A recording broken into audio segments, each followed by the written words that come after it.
What's up, folks? Welcome back to the stream. We are live with the T5S2 Season 7 Pod 19 Finals over here in the red. We have one of the most interesting matchups that we've had on the stream, I think, in a really long time, because we have Broku over here on the red side of the table playing Chaos Knights, everybody. Pretty good to see them back on the top echelon of the table. They've had a little bit of a rocky road, I think, in the Arcs of Omen season so far. Not starting out super strong, but I think they have somehow been able to supersede Imperial Knights, their loyalist brethren, with their upgraded Storm of Darkness secondary. Now able to score additional victory points off of that. So even on low objective count missions, they can get an easy 12 on the secondary, and that definitely puts them up in the running with a lot of the factions in the game that have really strong secondaries. Over here on the other side of the table, we have Dylan Usher, a stream regular, finals regular, I would say, playing Drukhari, a very interesting mixed Drukhari plus Harlequin, Traveling Players Harlequin Detachment build that I actually played on stream last week in the same event. So we've seen this list on stream already, but it is a modern evolution of the classic, the Thick City Drukhari build, running massive numbers of Homunculus Coven units to really abuse the massive resilience that they have, alongside huge damage output once they get in there and they start dropping command points on full rerolls in melee. They could just do massive damage, have huge threat ranges on turn 2 onwards, thanks to the Drukhari's advance and charge from Power from Pain. And then being Eldari, an Eldari super faction list, they do get access to the Harlequin detachment, so they get all of the benefits of these Harlequins. Players are just going through their pre-games right now. We are in Secure Missing Artifacts today, chat, so we have moved several of the objectives around, put them in the most advantageous positions for both of these players. As we normally see in Secure Missing Artifacts, it's a bit of a simultaneous or a symmetrical objective positioning.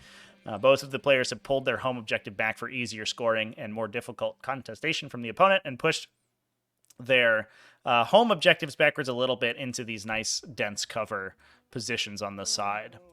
So I think that we are just choosing secondaries. I believe that should already be done. I'm not really sure. I'm not sure what Dylan's third secondary here is. Is it Engage All Friends? We'll take a... I'll get an answer for you here, chat. I don't know why it's not in the overlay. Dylan, you've Engaged All Friends, right? Is that your third secondary? I've got like Engage and Head. I can do basically just those, or behind enemy lines.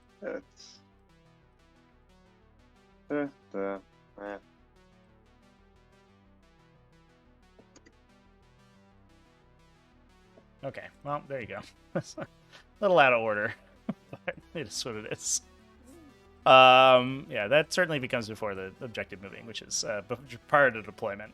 So players about to start deploying now.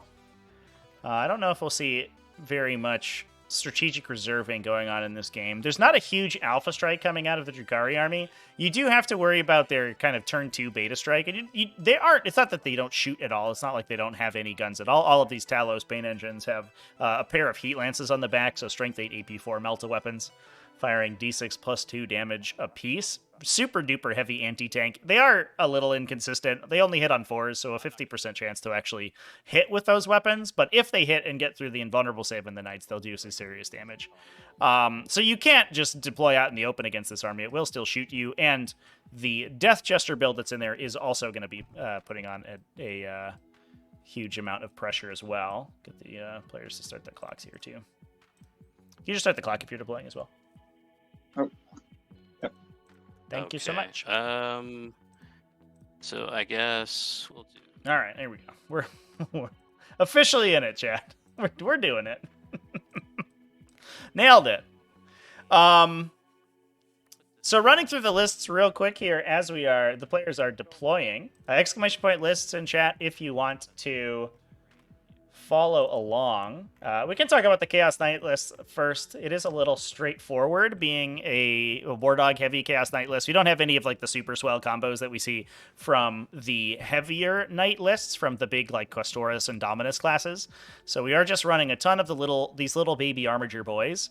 But thanks to being Chaos Knights, obviously, the Armigers do all get objectives secured. So if they're on an objective, they're going to hold it, basically regardless of what else is on there. The majority of the Drukhari army is not objective secured.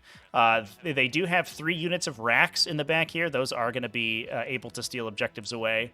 But the Talos and Grotesques, the main front line of the army, is not OBSEC. So those units are not going to be able to take the objectives away from the Armigers unless the racks are also present. But even then, the Armigers, or the War Dogs, I should say, each count as 5 models, so it's difficult to outnumber them. The Drukhari will mostly be relying on murdering them in order to actually take those objectives.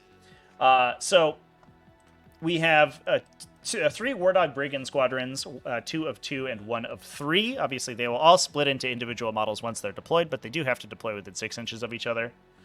The first is holding the Warlord. He has the Helm of Dogs, so he's able to apply that +1 to a War Dog nearby him, and he himself gets that +1 attack, which is pretty useful with the Brigand's emphasis on both ranged and melee attacks. He does have that big Chain Talon for a flat 3 damage in melee, plus the rotary cannons. Heavy stubbers on the back of all of those. One guy has a multi-launcher, so he'll be able to put some indirect fire shots into... actually, the War Dog Havoc Launcher, I don't believe is indirect fire. I think it's only the larger Knight varieties. So, oh, excuse me. No, I'm incorrect. It is indirect fire. Why did I didn't second guess myself, chat. So he's going to be able to put some indirect fire shots into the rack units that are hiding out of line of sight, potentially, and killing some of those backline objective holders for Dylan. We then also have an Executioner Squadron alongside a single Carnivore upgraded with the Heretic Power Core, so it gives +1 damage on standard attacks, so non-sweep attacks. Any of the multiplicative attacks where each of your attacks splits into multiple hit rolls that can then each kill individual models. Those do not benefit from the Heretic Power Core, but the standard attacks will, so it is going to be pretty effective against these big Talos units. On top of that, it also gets +2 movement, so that is a pretty lethal War Dog Carnivore. 2 War Dog Stalkers in there as well, with their Melta Spears and the Chain Talons, and then a single Executioner in the back. This one upgraded with the Tzeentch's Mirror of Fate, so he's going to get a 5+ damage ignore. And he is a Iconoclast Dreadblade. He's running the Worthy Offering subfaction ability, which is actually going to be super useful here. It gives you +1 to hit opposing monsters and vehicles. So this massive monster Drukhari army, composed of mostly monsters with all of these Talos and Krotos paint engines, which are all monster keyworded, are going to get... they are all Worthy Offerings to the Dark Gods, so that one Executioner is going to be that much more effective against them. So pretty cool stuff. It is all, or the majority, I should say, is House Vextrix. Beyond that, all the Executioners, the Singleton Executioner having that Worthy Offerings, the 2 Executioners in the main detachment are running Warp Vision. That one I unfortunately have to double check here, chat. That's going to ignore light cover, which is not super useful in this situation. And in fact, I think almost entirely worthless in this matchup. There's a lot of dense cover on the table they're going to have to deal with, which is too bad, but not ignoring that is unfortunate. Sethro Jenkins' wife just decided to vacuum. Well, that's what noise-canceling headphones and the glory of a game of Warhammer 40k is for. SP Chunks, thanks for the follow, by the way. Appreciate you.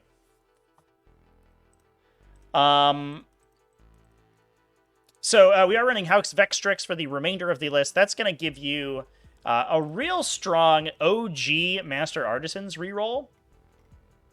So that's going to give every model in the army a hit roll and a wound roll when resolving attacks. So the reason that we're bringing Vextrix over something that's a little bit more mainstream like Herpetrax Herpetrex obviously increasing the survivability of all of your Chaos Knights, which is huge, but Vextrix massively improves their damage output. Because we have so many individual units, because all of these War Dogs will Vehicle Squadron out to individual models once the game begins, we end up having, what is this, 4, 9, 10, 11, 12, 13 individual units, and each one of those is going to get effectively 2 command rerolls worth of use out of that subfaction ability. So you're basically printing 26 rerolls every turn, assuming that all of those models get to reroll. And I guess the executioners don't benefit, so it is only 20. Only 20. But you get that both when you shoot and when you fight, so they're going to get it not only on their thermal spears or chain cannons, but then they're also going to get it on their pretty powerful melee attacks. So, pretty effective. There is a reason that the classic Space Marine variety of Master Artisans was nerfed into the absolute dirt, but Chaos Knights being a little bit less MSU than Space Marines, not able to take like the vast volume of tiny units like land speeders and tactical squads with single las cannons and stuff, isn't quite as abusive with the ability, but it is still incredibly powerful. They then also get to use the interception array stratagem that allows them to ignore hit roll and ballistic skill modifiers when they shoot. That is actually it has the potential to be a pretty big deal, firing through these dense cover area terrain features in the center of this map, because those are going to impose -1 to hit from units or 2 units behind them or within them.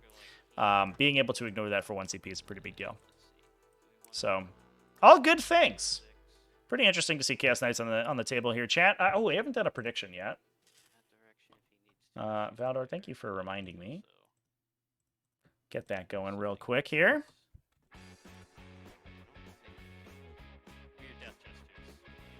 Let me know who you think's going to win here, everybody. Boom. Prediction is up. Throw those tokens to the wind. Moving on to Dylan's list. This is another blast from the past. Pretty interesting combination of effects here. This is really old school Drukhari technology that we're seeing being dragged up from the bottoms of the Dark City of Camorra. We have a Prophets of Flesh Arcs of Omen detachment. So we're not running real space raids. We're not running, multi-patrols or anything like that. We're running a single sub-faction detachment with Prophets of Flesh. So we're getting transhuman against strength 7 or lower attacks.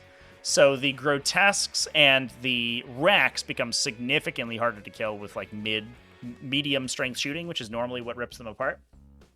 They then obviously all have that built-in insensible to pain reroll. They all have invulnerable saves thanks to power from pain, either a 6+ or a 5+. So the combination of all of these effects is wildly effective. We then have, in the detachment, 2 Homunculus, no upgrades on them, no Alchemical Maestro or anything like that. These guys are just here to heal the Talos Pain Engines and Grotesques and to provide +1 toughness for them with their Aura ability. We have 3 units of Racks to fill out a troops allotment. These guys are just little OBSEC dudes who are going to hide in the back. Alongside 3 units of 4 Grotesques, pretty powerful melee attackers. They have the option of either swinging with their AP 2 damage cleaver, which they get an additional attack with anyway. So they're 5 attacks base. They can also switch that for their Flesh Gauntlet, which is AP 0, useful against stuff that has poor armor saves, but only 1 damage. However, has the potential to do mortal wounds on wound rolls of 6, in addition to normal damage. So that's what they use to clear higher volume infantry. It is likely that we will just see them be using cleavers, but they are only strength 5, so maybe we see them switch to the Flesh Gauntlets potentially. I imagine that we're just going to be trying to put as much damage through on these Chaos Knights as possible. Interestingly, they do have a kind of mediocre leadership value, and while that isn't normally a huge deal for these tiny units, it is certainly against Chaos Knights. Chaos Knights do have all of those leadership affecting effects, so we're going to see them rock down the dread table here, and potentially, especially once we get to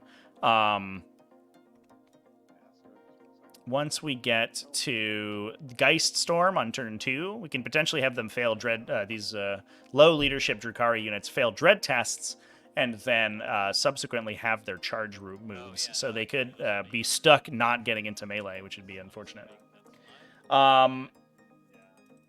Moving on, we have 2 Chronos. Now that the Talos Bane engines have gotten the... oh, it looks like we're only go first here, chat. We'll take a quick break and listen to that. Sounds like Chaos Knight's going first. All right, yeah, GG or GG. Good luck, have fun. Hopefully it's a GG, but yeah.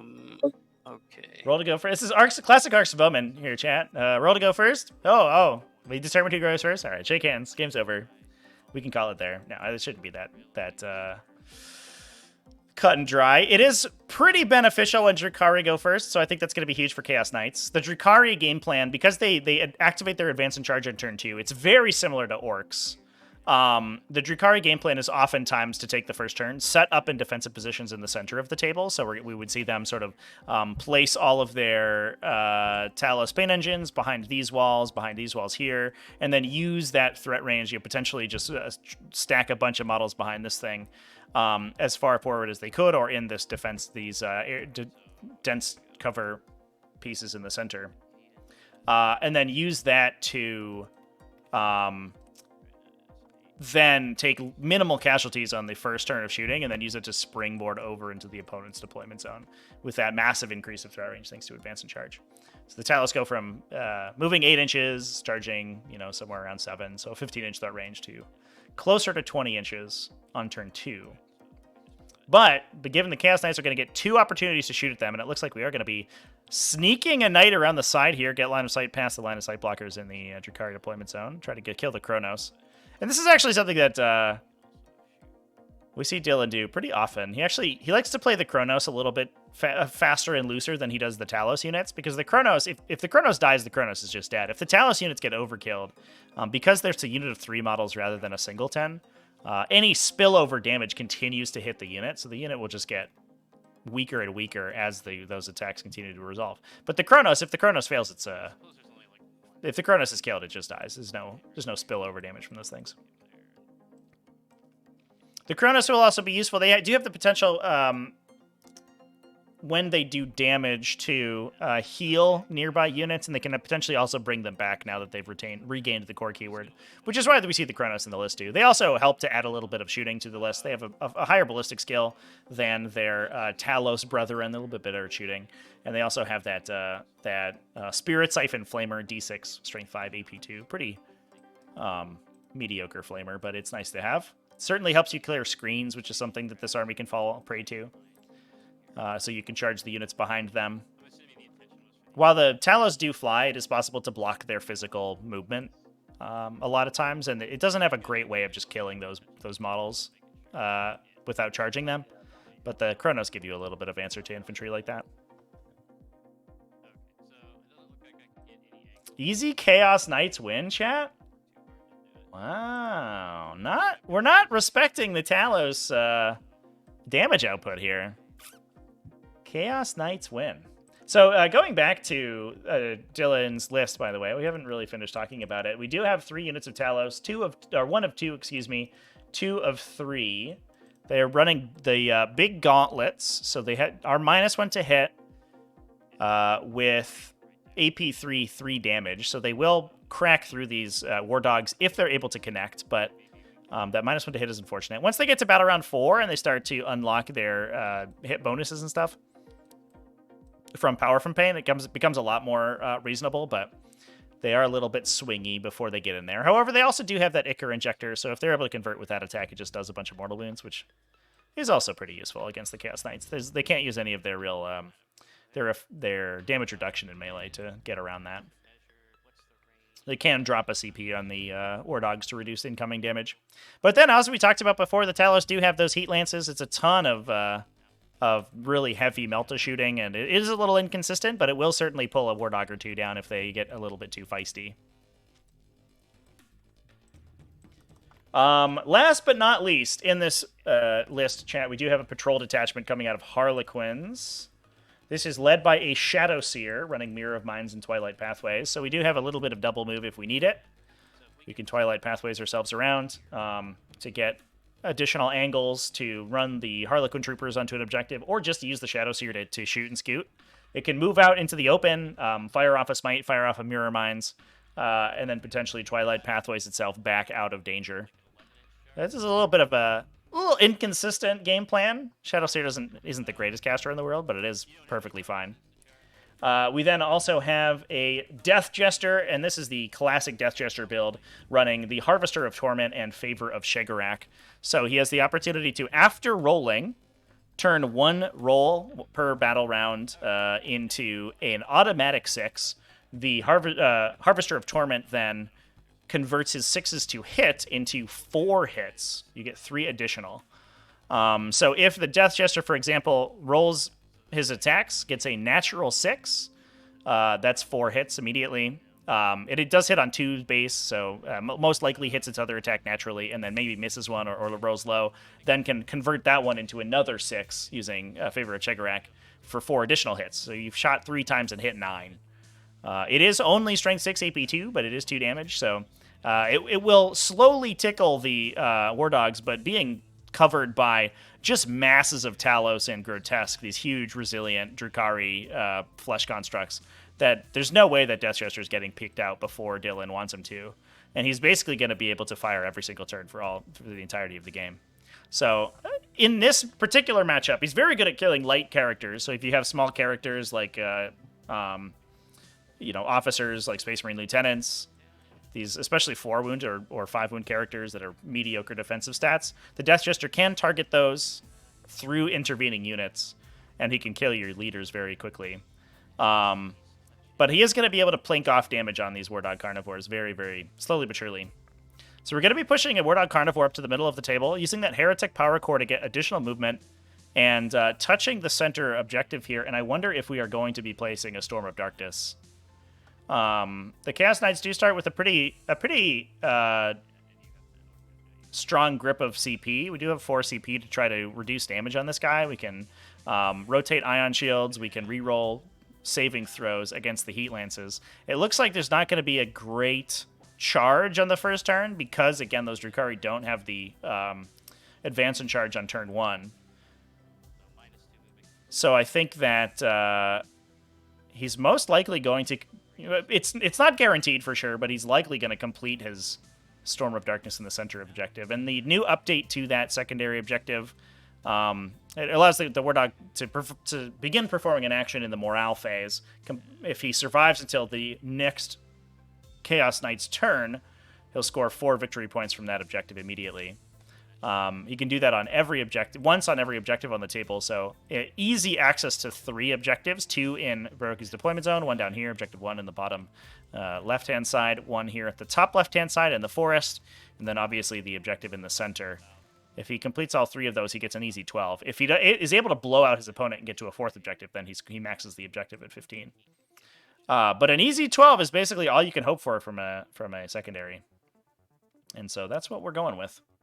This also puts this Carnivore in a pretty strong position. If Dylan doesn't answer it or screen out its movement, the Carnivore can get to Objective 4 really easily and just start dropping the Drukhari primary objective score on the next turn because he is so fast.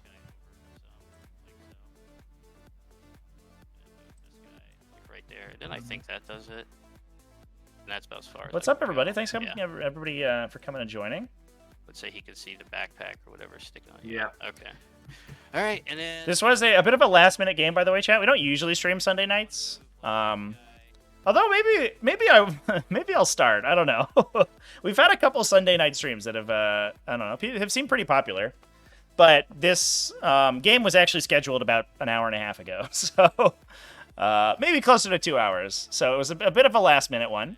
So I appreciate everybody who could come and join. We will be live tomorrow. I have a game scheduled tomorrow, 3:30 p.m. U.S. Eastern. So come watch that one. Yeah, I don't know. We've got some bevs going on. I'm gonna get a little liquored up, and we're just gonna talk about some friggin' 40k. What do you see most as the special weapon or heavy weapon team for guard? Oh, mortars, 100%. Mortars. I would maybe hesitate a little bit before constructing out all of your Imperial Guard teams right now, though, because obviously everything could change for the new edition. But yeah, it's basically entirely mortars. Plus all of the like offensive effects that they can do. You can put take aim on the mortar teams for +1 to hit, +1 AP. You can basically counteract entirely the indirect fire penalty. They get, the Born Soldiers bonus. They get potential rerolls from, Lord Sorler and stuff. They're just super efficient. They're good at killing light infantry. They can plink damage off vehicles out of line of sight. They're just so good. Liking Chaos Space Marine recently.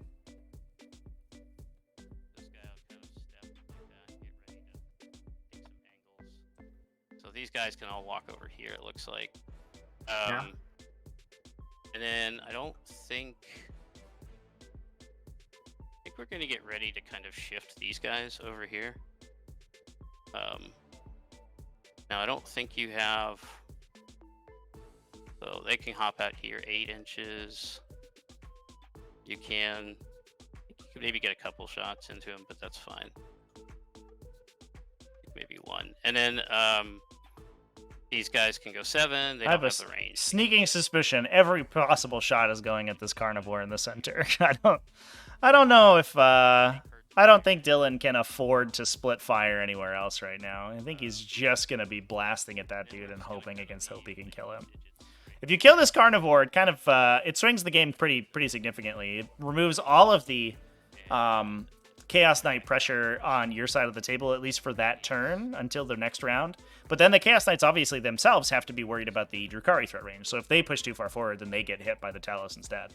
But then it also obviously scores the Storm of Darkness if that guy survives. So I think that's where every shot has to go. Yeah. Grenade launchers for guard. And I think that'll be it for my movement. I think grenade launcher special weapons for sure. The grenade launcher looks incredible in the new edition. But that's not a heavy weapon team. That's just a special weapon guy. So I think what we're gonna start we'll shoot. This guy can only see 1. This guy can see, I believe, like multiple. He can kind of see say 2 of them. And Imperial Guard brutal against the squishy Eldar. Yeah, can be a tough one. You have to play Eldar really well in order to get out of that matchup. Once you see the Matrix, I think it's a little bit easier. But you kind of need resilience against mortar teams for sure. You need the Wave Serpents, you need Falcons, you need to be able to hide your important troops before they get neutered by mortars. Any thoughts on if Call will get a big boost? Yeah, so I think most of the leaders will no longer be locked. Because sub-factions are being removed, most of the leaders in the game are going to be unlocked from being forced to be played in a sub-faction. So a big problem with Call is that you just had to play him in Mars. You didn't always want to play Mars. Sometimes there were other Forge Worlds that were more effective. Especially like Magna Bond alloys and the enhanced servo-focused auguries, the combination there. You never saw Call because that was the only sub-faction that was worth playing, and you couldn't take Call in it. But now that it's likely that special characters will be able to be taken in any army, I think any of those big special characters are going to be way better. And that'll be 5 shots at AP2 into them. Yeah, 6s. Okay, cool. Oh, jeez. First 2 on... So we have Executioners lighting these Grotesques up over here on the side. Little curious that these Grotesques are placed so far forward. I guess we needed to put them a little bit aggressively. It wasn't... Especially with the speed of War Dogs, it's impossible to hide the entire Drukhari army. This is a very voluminous army, this Drukhari one. So it can't really hide everywhere. We were trying to get Grotesques over on the side here. But couldn't quite do it. You could put Harlequin Troopers over there, and they can, along the wall, and they could easily get to this objective turn 2, but they do just die to chain cannons.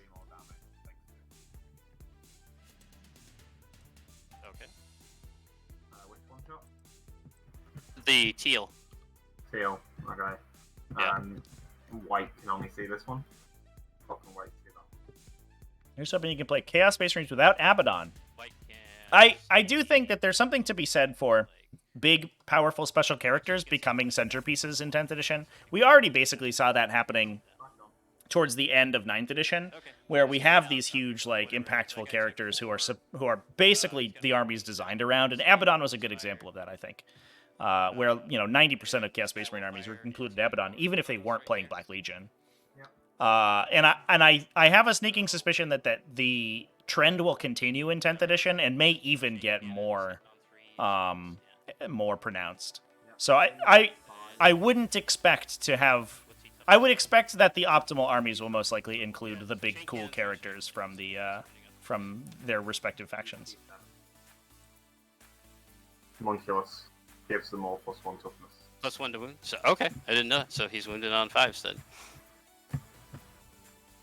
That is what Homunculus All right. do. Take 2, and then 5 ups. Take 2. All right, so we'll do the Melta now. Hitting on 3s. We'll use the Vextrix reroll. Yep. Wounding on 3s. Ooh. And Vextrix reroll. Yeah, And that's one that at Vextrix reroll coming in there. Just basically full converted a Melta shot through. Then we'll do the Stubber now. Did he 6 it though? Oh no, he took the damage. So, and then wounding on 5. Oh no, he 6'd it. That's funny. So it's power from Bane saving the additional Melta shot from that. Finito, and I think War that's gonna dog. be it for my shooting. Well, that could have been worse. We lost a Grotesque and a half. That can be Oh, repaired this by guy both I of can these. fire. This damage can be repaired by the Homunculus. Grotesque's right here, right? Yeah. So that wasn't so bad. He gets 4 shots. Hitting on 4s. Oh, he does have his 1 Vextrix reroll, so we might as well do that. Cool. And then wounding on 4s. And all those AP 5s, 0. but yeah, wounds. No, not Yeah, 5. guard before pre-nerf guard was basically unstoppable for sure. Chat, I agree. No, they are still. I think post-nerf guard is way more bad matchups.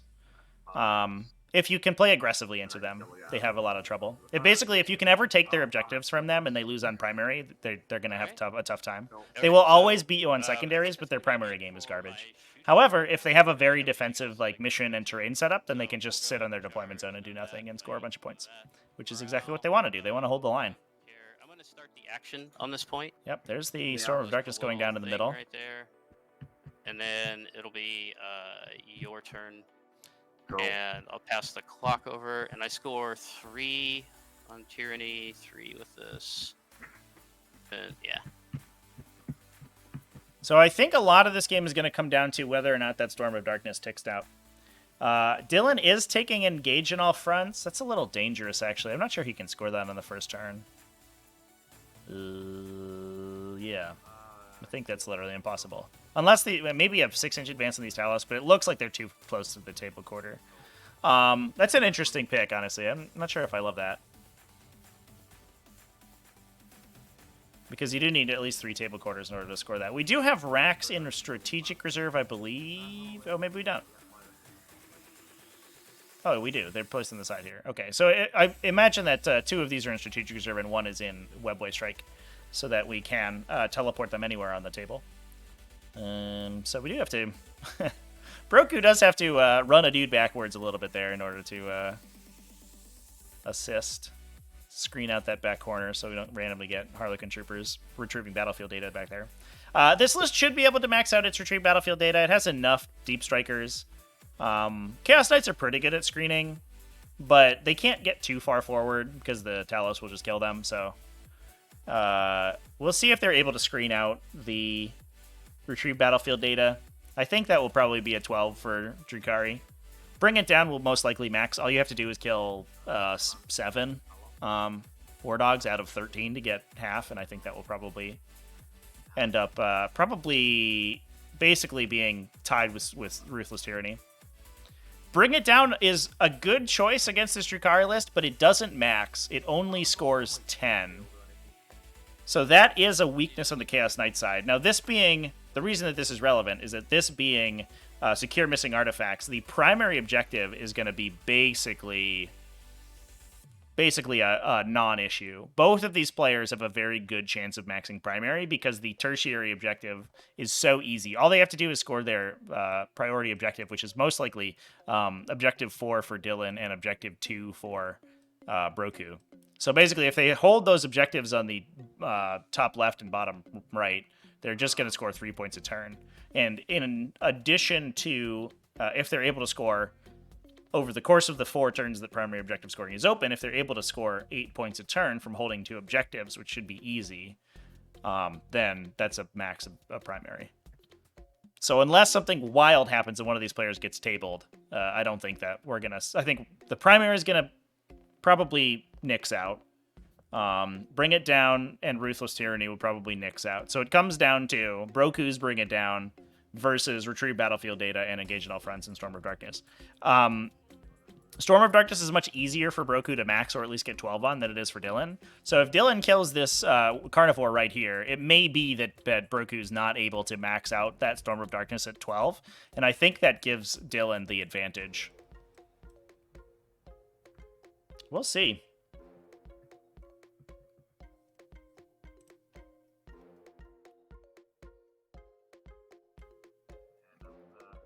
Chaos Knights do have solid secondaries, chat. That is a big benefit. It is kind of nice that the Knights have good secondaries. I think Knights are one of the prime examples of the secondary system done well. Because one thing that can happen so easily to them is that they, because Bring It Down has existed in basically every single format that the game's ever had. Knights always give out close to max on it. There's basically no way you don't do that because the entire faction is vehicles.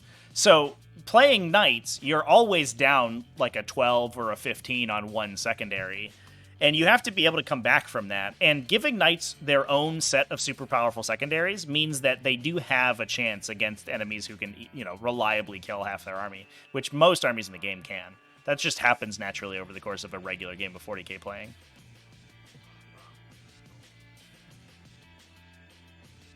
So I do appreciate that Chaos Knights and Imperial Knights have both gotten very powerful secondaries. It's interesting that Chaos Knight secondaries have proven to be that much more powerful than Imperial Knights previously, but because those are the ones that the Imperial Knights were the ones that I think were like on release of the codex were insane. But we'll see.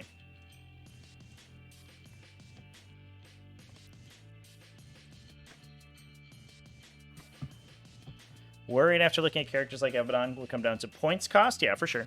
I agree. Definitely. And also, it also comes down to the other characters that you see. It might be that Abaddon's a really powerful character, but he's only one of a selection of really powerful characters. I mean, we already saw that. Lucius the Eternal is what the design team is assuming. Ooh, this is a little dangerous. A homunculus on this objective by himself. He's next to 2 grotesques, but the grotesques, in fact, do not provide him lookout, sir, because they are too small. But Lucius the Eternal is what the design team is considering to be what constitutes an army as being Emperor's Children. So it could be that these sort of like sub-faction leaders are almost as powerful as Chaos Knights dream of Chaos Sheep? Biotac, thanks for the resub. Do they dream of corrupted sheep for sure? Definitely. Not sure about electric sheep though. What do Knights use as a power source? They have like a plasma reactor or something? Maybe they dream of a plasma sheep.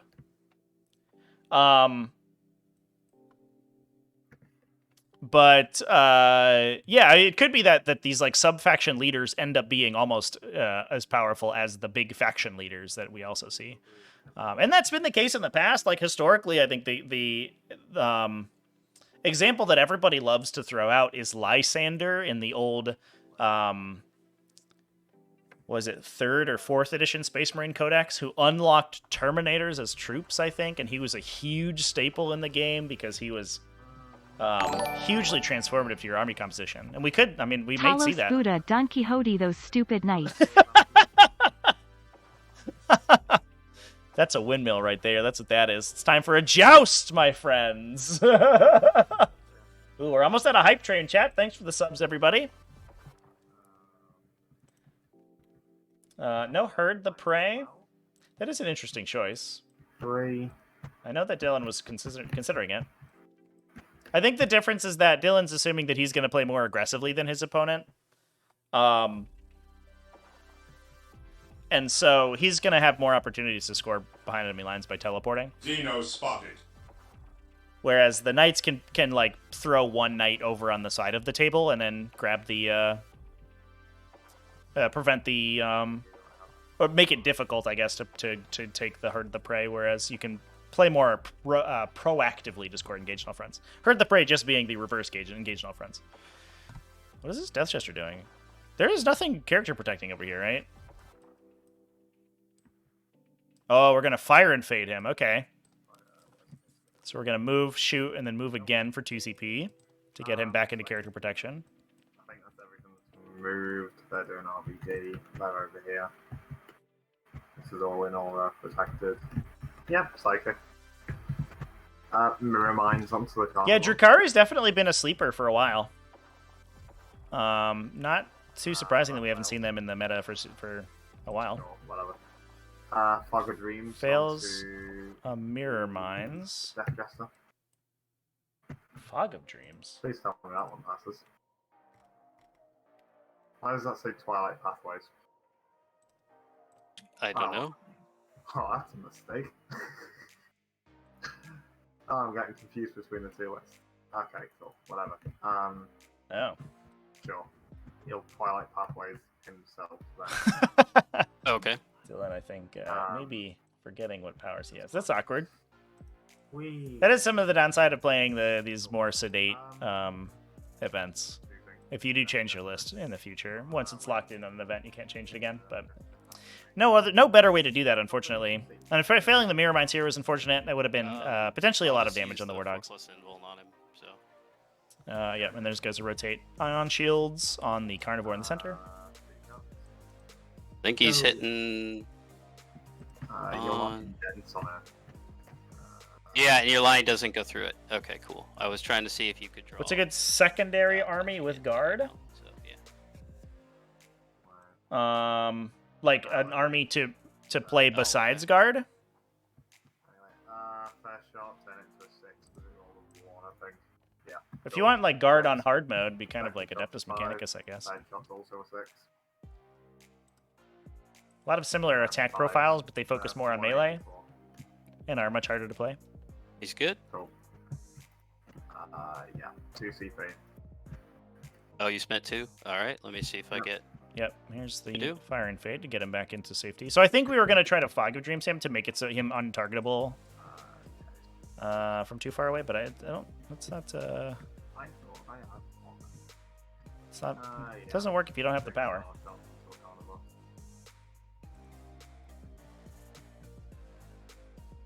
Cool. And on 5s. Nope. Yep. Okay. Yep. Nope. Nope. Yep, okay, I'll take that. Does it wound? Yes. Yes. And yes. 3 of them. Alright. So, how do we want to go about this? I guess we'll slow roll it, so... First one fails. I will spend a CP and reroll that, and then we'll just fast roll everything else. Nope. Oh, and boy. then... Hmm. Okay, so he takes 1. I really need them to take 2 there. Okay, I'm gonna CP reroll the 1. Okay. Okay, wow, take 4. So it looks like all of the... We rolled lights out with the Talos here into the Carnivore. That was a very good conversion, firing the Heat Lances into him. Got 3 through, and then the Rotate Ion Shield saved 2 of those on the 4+ invulnerable save. 1 went through for basically no damage. Unfortunate. I think the Death Chester has also whiffed. Yeah, that's not what we needed out of the Drukhari this turn. And I think Dylan probably recognizing what we've talked about before, where the completion of that Storm of Darkness is a huge swing in the game. It makes things, like, takes so much pressure off Broku to play aggressively forward and try to deny primary, because he now has a little bit of an advantage on secondaries. So, we'll just go down the line. This guy is going to give himself +1 to wound with his chain cannon. Oh my god, are we demonic Doofus, so pacting here? Takes 3 mortal wounds. It's unfortunate, but it is what it is. I'll mark him. This guy's going to do it too. He takes 2. Drukhari seems fine, unlike when they first came out at the beginning of 9th. Yeah. They were ludicrous at the beginning of 9th. Absolutely insane. Lil Gizmo, thanks for the follow, by the way. This guy... Much more reasonable now. I think I mean, I appreciate Drukhari. They've always kind of been hanging out in the fringes, but especially in Arcs of Omen being as wide open as it is, we do see Drukhari putting up results.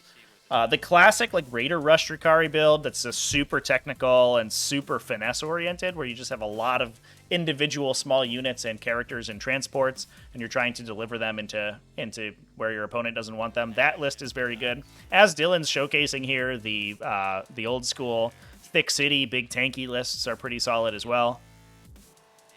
Drukhari's got a lot of interesting composition behind it. But he can't shoot the teal. And then these guys, these grotesques, I don't give a shit about them. What is their leadership? 7 or 8? 8. Okay, cool. Yeah, I mean, they're going to be able to charge into dogs, but I don't give a shit about that. We just want to kill some Talos. So I think we probably will just leave this guy for now. Cool. This guy, the Helm of Dogs, he is... Would love to get... We're going to have to hold somebody back to screen. Because what do you have in Deep Strike, by the way? You got some of the strat reserves. Can't forget about that. 5 racks, 5 players. Okay, so I do need to screen that out. I don't really want him coming in my back. Not that it's like super important, but... You do movement, then- I'm just gonna make a coffee. Huh? I said, What's going you do all the movement, I'm just gonna make the coffee. Sure. Okay. Oh, let me get this off because he fired. A little work from home energy Okay, going on. We should so also put the This guy put the clock on the right wants player. We'll probably have him fire into yellow. Yeah, I don't know if maybe Broku we- even keeps the War Dog here, the carnivore in the center. Honestly, Yeah, that's like- probably what we want to do. maybe he just uses it to and pull the Talos into the fight. But the downside is that on this side, now so that the Talos are about to turn on their advance and charge, you can't really let the Talos just run around unmolested This guy because right they do here want to doesn't just have run any into charges you that are even and focusing on get the big overall charges off onto your home objectives and lock you in place. So we want to get everything up Um, at 15. So this guy, we want to get Yeah, him so close moving to up for This guy to gets project the this dread one, effects. Delta. Did we move our So 2. second dread effect? This guy's going +1 to wound on the Melta. 3. This guy's +1 to wound on the chain cannon. 2. And then this guy's +1 to wound on the chain cannon as well. And he takes 1.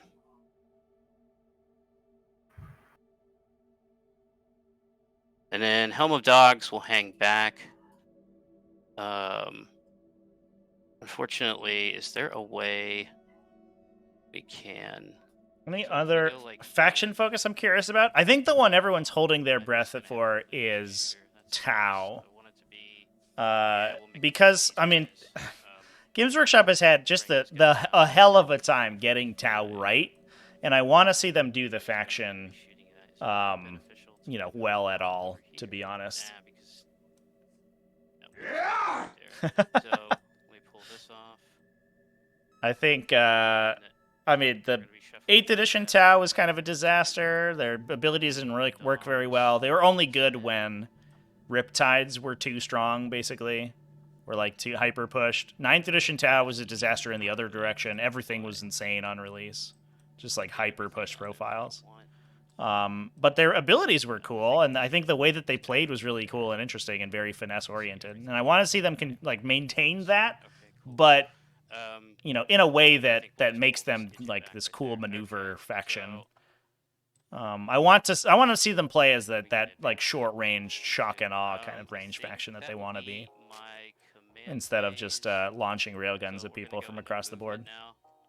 So Okay, cool. we're gonna Yeah, AdMech's similar. just gonna go I'd like to see AdMech in a similar spot. They keep breaking them just because they make individual profiles too strong.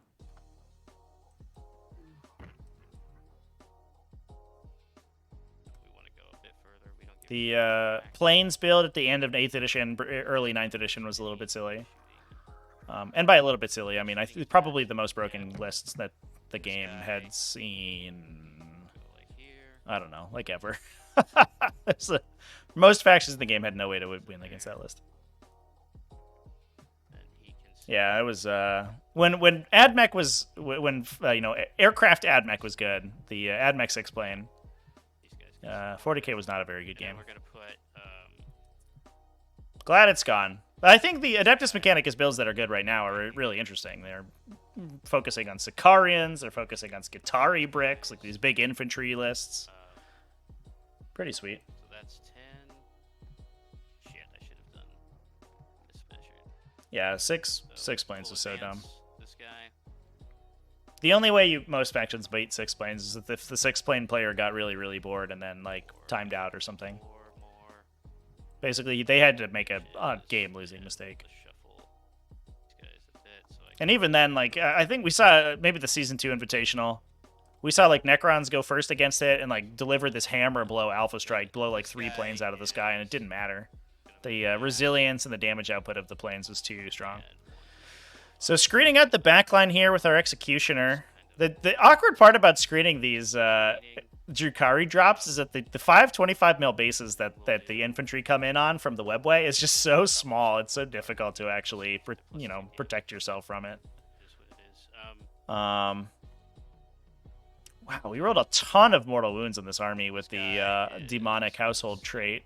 So able to eat D3 mortal wounds to choose an effect that you get. We rolled 2, 3, 1. All right, 2, 3, 2, 3. Jesus.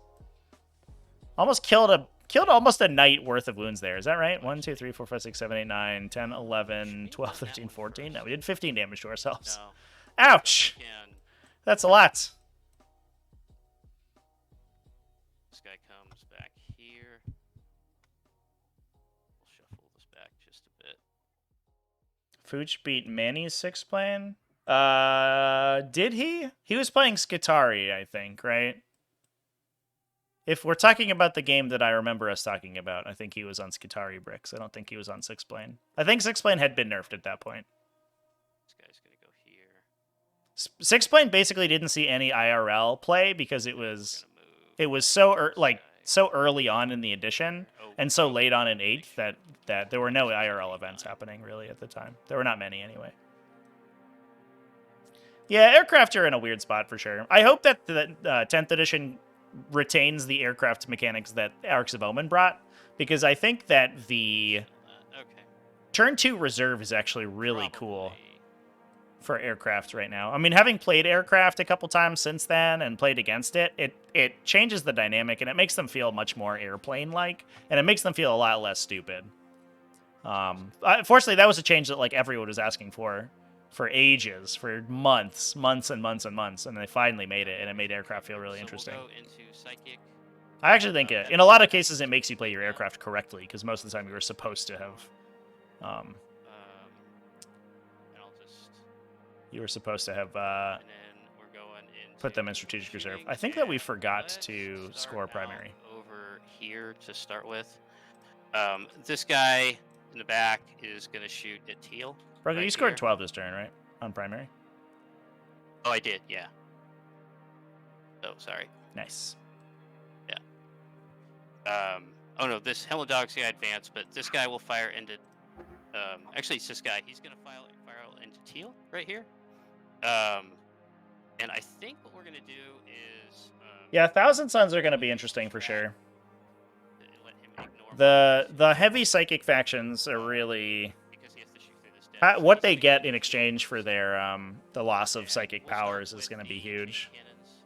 And I hope it's cool and interesting. I hope they get like cool modal abilities and stuff rather than just getting kind of awkward abilities like the psychic And powers he we've got seen so fours far. 'cause he's got the +1 to wounds, Speaking and the ones. So it'll be from a 450. place of bias too. Speaking personally, I also want to see how they do it with Tyranids, because Tyranid psychic armies are also, close to my heart. Okay. So we'll just do the Melta now. Hitting on 3s. Use the Vextrix reroll. Wounding on 3s. These are, well, we can just reroll it. So they both miss. Then we do the Stubber. So 3s. Then wounding on, yeah, and they just, none of them go. So He's done. And then we will, I guess, go with this guy in the back into teal. Yep. And we'll start with his chain cannon. He's hitting on 3s. And then wounding on 4s and re-rolling the 1s. So 4 at AP2 into teal. 5s and 5s, and the guy's on 1. Okay. And then we'll do the stubber now. Yep. And none go through. And now we're going to do the Melta. Magnus read a D6 plus 3, string Alright. 5, AP1, 2 damage. Yeah. And then No, we wounding saw. I mean, look at the 3s. profile of Betraying Shades, chat.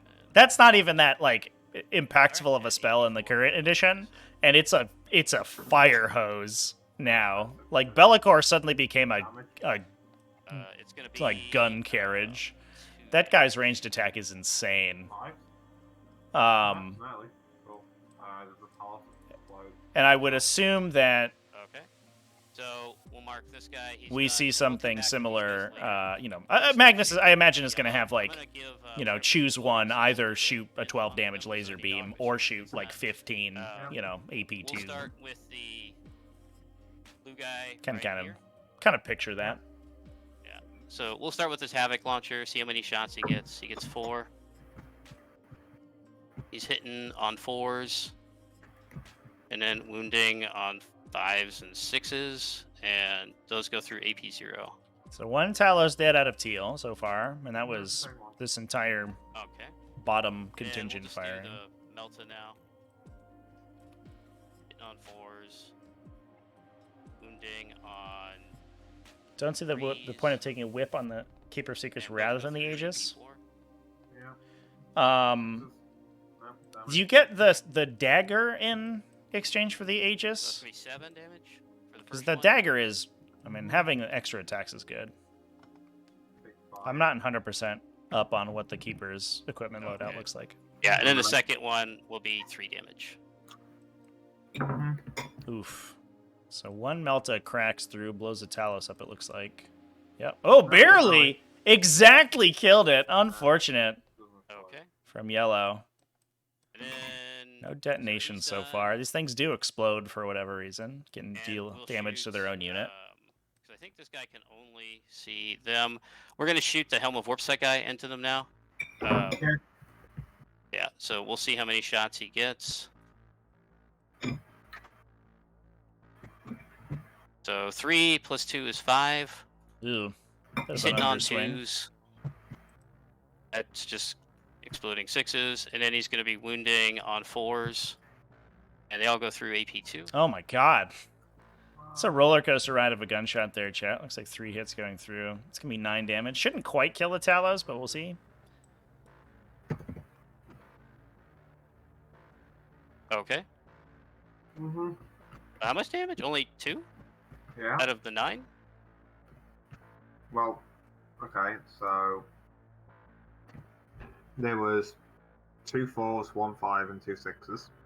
Mhm. So, and then I saved 2 of them, so then there's 3, and then I passed 1 of them. Yeah, but a Feel No Pain is for each point of damage, and each one of these is 3 damage. Oh, what are you? Oh, War Dog. Okay. Oh, is that what happened with your grotesques over here, by the way, in that first turn? Okay. What? No. That makes sense. No, the grotesques I actually just rolled the 3 damage for. It's just I got 2 6s on the saves. Sure. So how much? So what's the damage then, actually? Well, that's Yeah, one so we have of to roll. the We have to roll 6 more damage on that one guy. that went through. So you got 2 4s, 5, and 6, and then that's 1 1, 2 3s, 1 5, 1 6. So that's AP2. Yeah. Yeah, 3 go through. So that's the first 3 of the damage. Takes 1 of them. Next 3 takes 3. Next 3. Ah, 1 out of 9 damage ignores. Just rips the Talos up. Well, chat. That's unfortunate. Just because 4 of them went through, and that's 12 damage. But the grotesque is 4 wounds, so it takes 2 to kill 1.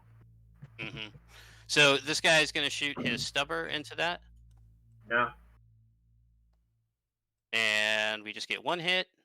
or 3 hits rather. and Fortunately, wounding on these 5. Talos are And incapable one of goes fleeing through, right here. AP0. So, I guess unless they can impose a leadership penalty on them, like, it is possible. so he's done. But He's favored now. that was a little disgusting. We'll go with, Oof. Yeah, that's big. like, I don't think It's a he little bit can more damage than I think we wanted to manage take. 12. So green is The good. plus one to wound off the demon icon, the demon household trait is really strong for all of these chain cannons. Just AP2 is really where you want to be against Talos, because it doesn't matter whether or not their power from pain and vulnerable save is at its 5+. If you're a 3+ save at -2, you're on a 5+ anyway. So you're going to be reduced to basically your best save regardless. And then the mass 1 damage is 5 is 11 damage. Jesus. Well, we're also just converting all of our melta shots too. Oh no, the yellow unit is destroyed. So he's done. Yeah, just some solid rolls out of the Chaos Knights here and a decent profile matchup. Orange now. We have only, well, I guess there were 9. We killed So he's hitting on 4. threes, No, there were 8. Yeah, we've killed half of the Talos on the table. and wounding Hi, on yikes. 3s. The remainder will connect. Cool. When we do have stuff to charge, the War Dog Carnivore here is going to get lit up this coming turn. It doesn't matter 'cause I can't. But I think that Dylan was hoping he would have more for these grotesques to do on the previous turn. And the grotesques are, unfortunately for Dylan, the grotesques are literally the perfect profile to get killed by these adventure chain cannons. The sort of mid AP is good enough to kill grotesques. Their armor's bad anyway, All right. and their strength 6 and can get +1 to wound. So they're wounding on 2s or 3s depending on whether or not they're in the homunculus aura. So he's done. It just mass 1 damage, so the awkward 4 wounds in the grotesques doesn't see any overflow damage from 3 damage weapons, for example, All spill right, over. and now You actually kill them this guy efficiently every is gonna time. Fire into orange right here. Yeah. So see how many. We'll start with the Melta. I think 3, Dylan was hoping he could maybe convert a couple or commit a couple of Talos into the 1 War Dogs, electrics, into the and Brigands, fail. and tie up those So he chain is cannons so gonna that their do grotesques could actually break uh, cover against them. But it's not looking like that's what's going to happen. And 5s and 6s. So 1 goes through AP0 into orange. Yeah, okay. So, Okay, good. And then that guy's finished. So we're gonna shoot white into them now. So yeah. this is a potentially maybe Broku maybe shot himself out of line of sight of that Talos unit. So he gets 4 + 3, 7, 8 shots. Yeah. Hitting on 3s. And wounding on 4s. So 1 goes through. So, You save. And then the stubber.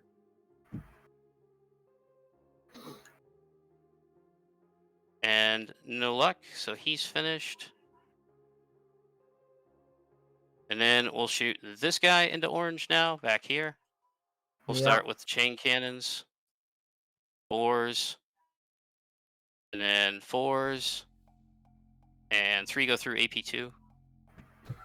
cool. 1 goes through. Just 1. Yeah, that, is this orange still? This is orange, yes sir. Yeah. Yeah, okay, save 1, there we go. Another 1. And then I think we'll do, just in case, we'll do his stubber maybe. It's not going to do anything, but... So, 1 lands, and then 5s and 6s, and no dice. So we'll do the Melta. 4s are better.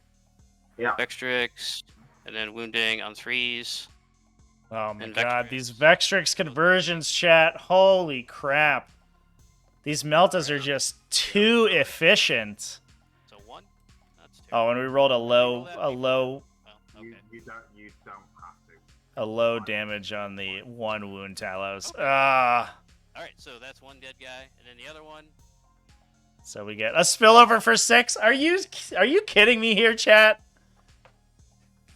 Broku is just literally rolling perfectly efficient damage into every Talos if he can. Oh my god. Where I've got 1 idiot left. I want Broku's Melta weapons. I can't use Melta for the life of me because they always flub out. That low volume dicey attacks. Broku's is like on point. I guess that is the power of that House Vextrix there. So, And having a lot of command points to reroll damage rolls yeah, if you need we'll to. start with the chain cannon. Is it better? Yeah, that'll work. So chain cannon hitting on 3s. Yeah, chat. This might be a wounding quick one. on I don't know if we can. Losing a unit of Talos is one thing, but losing maybe Yeah, 6 4 shots each. is Yeah. it's a lot of damage. 5s.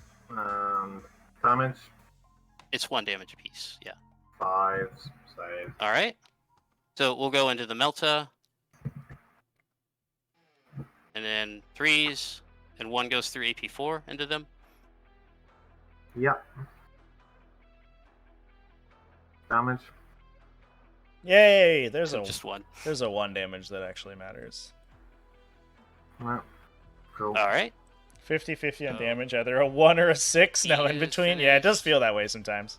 That's definitely like the And confirmation bias of Melta, because a 1 feels so bad and a 6 feels so good. Shit. Those are the only ones you ever remember. Yeah.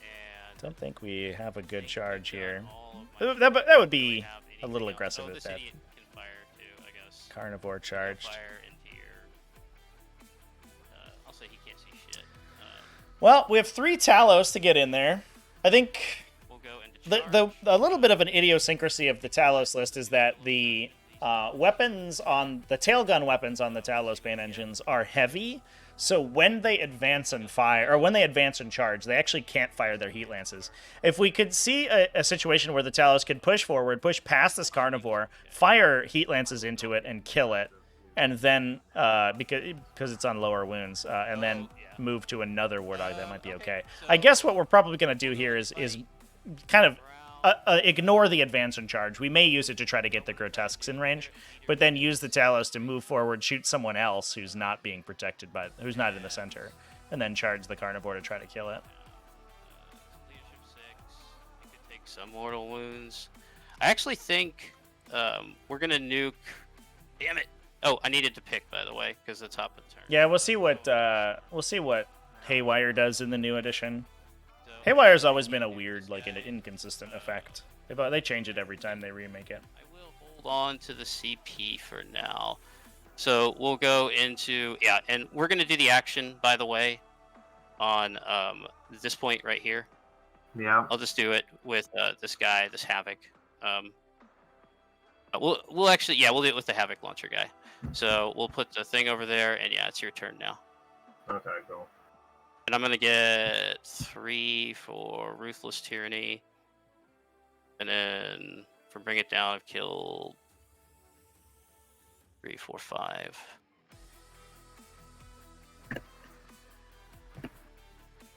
What's up with all the grenade keywords? Yeah, I think grenades will probably end up being a stratagem. I imagine it ends up becoming something like, no Overwatch, no set to defend or something when you charge. That's what grenades were previously. You could impose penalties on the defender of an attack. Okay, yeah, we're just full sending here for Dylan. I think that's the correct play. He lost too much in that fight. If he can full send and get everybody in and get a big charge going. Broku's he doesn't have infinite CP. He can interrupt one time. But the interrupt on Knights is, especially this Brigand, he's not going to interrupt well. He's no melee weapons. So if we see the Grotesques get in, if we see all the Talos get in, and maybe shoot a guy to death and charge another guy, and then we push into a pretty aggressive position, it's not the end of the world. It's not a great position for Drukhari, and I think they will probably get shot up next turn, but we'll see. This is basically what happened in the, in the semifinals game. Dylan lost a bunch of stuff on the way in, but was able to. The Grotesques were able to pull it out in the back. We do have a full brick of Grotesques, a big, a grip of Grotesques, if you will, in the back here as well. Plus the characters, you never forget that Jester. That guy's gonna put in damage all game too.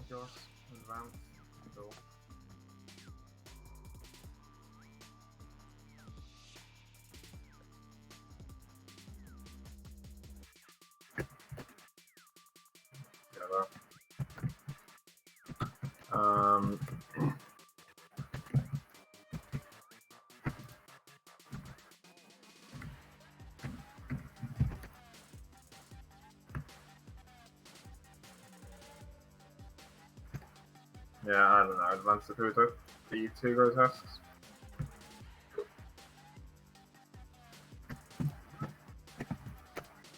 Cool.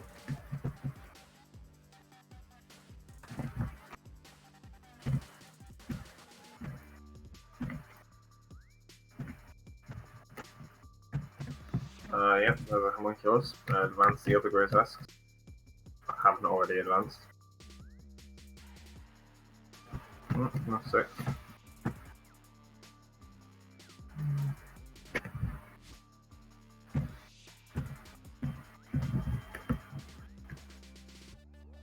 So I wonder if there's a position here. It kind of does look like Broku screened effectively. I wonder if there's a position where Dylan can get his retrieved battlefield data in this quarter right here with a strategic reserver. Otherwise, he may end up having to push it on this side.